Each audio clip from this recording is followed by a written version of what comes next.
is there a time frame that we're looking at by which time certain aspects of procurement will be handed over, or the whole procurement program will be handed back to the government of Montserrat? Well, there is not a fixed time frame. Obviously, our ultimate objective is to hand back all procurement back to the government of Montserrat, and that would include any further new investments. So it's really as quickly as we can get the new head of profession into post, and there has been a recruitment process for that. Also, the training, obviously the legislation going through cabinet to get the new regulations approved, and then the training process on that.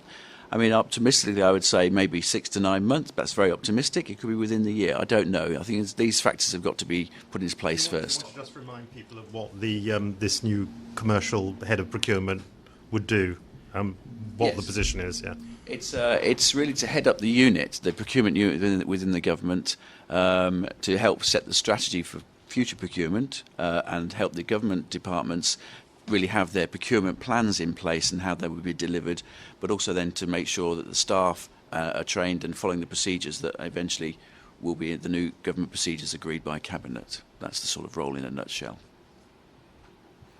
Your Excellency, there are many comments on the same article that was published in the UK, where British citizens are basically outraged at what they perceive to be mismanagement of their tax dollars.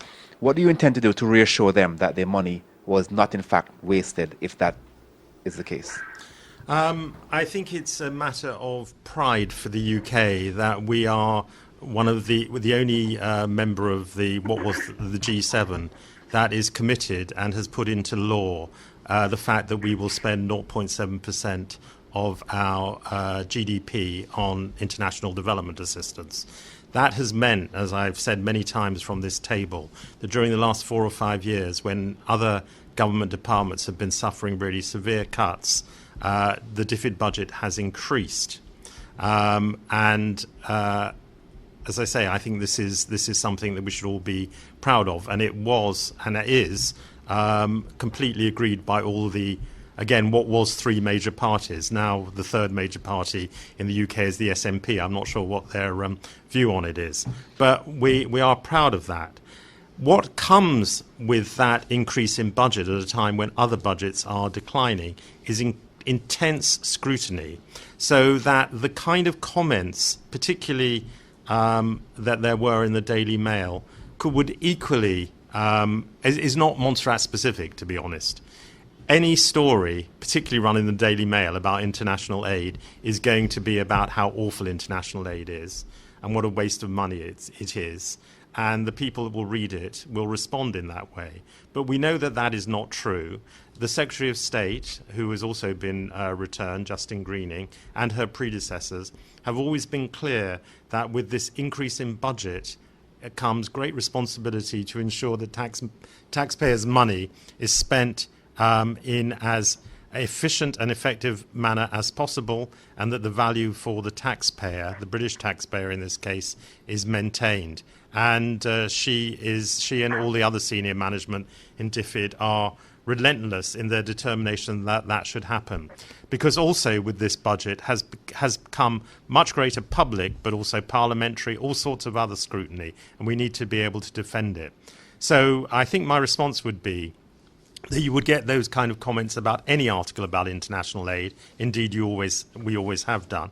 It is not particularly popular in the UK, but on the other hand, all the political parties have committed to providing a substantial international aid budget despite public opinion. And again, I think that's something as a nation we should be proud of. Your Excellency, I have to join Jivan for you to bring a statement, a long statement which you have written, and then to say that you're not going to take questions on it. Why are you wasting the press conference time to read a statement and then say you're not taking questions on it?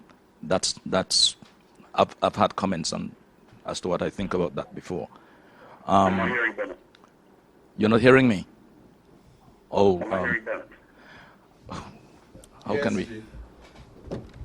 Yeah, go ahead. Oh, okay.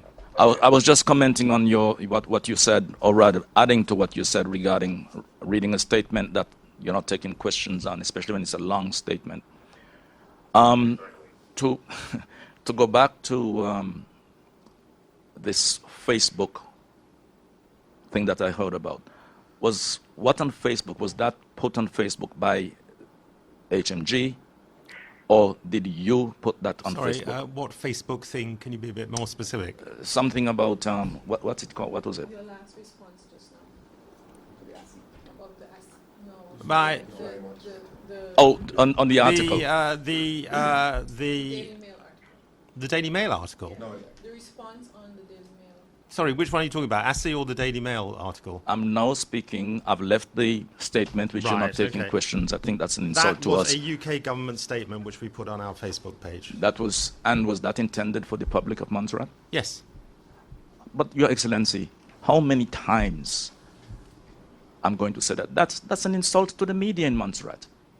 Why would you expect me to go to Facebook, to search Facebook, to find something that is for the public of Montserrat? I really take serious offense to that. And we've been through this many times. Could you please comment on that?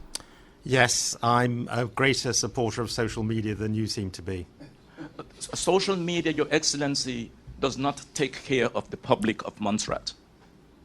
Or else then we might It as is well picked shut up- down it- ZGB and we might just Well, shut no, down on the Montserrat contrary, Reporter. it is picked up almost automatically by Narissa at Discover MNI, at Spirit of Montserrat, and ZJB. It's only you. You use social media yourself, so I'm not Nerissa, quite sure why it's a problem. Precisely, and it doesn't become public for the thousands of readers who look at the Montserrat Reporter, whether it's on social So media they don't or follow the- your or tweets? the website.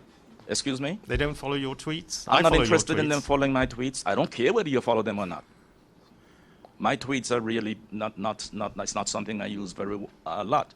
And Nerissa does a good job at doing what she's doing for social media. That's good, because there's the social media crowd, but there are all of the other crowds who do not follow social media. The majority, in fact.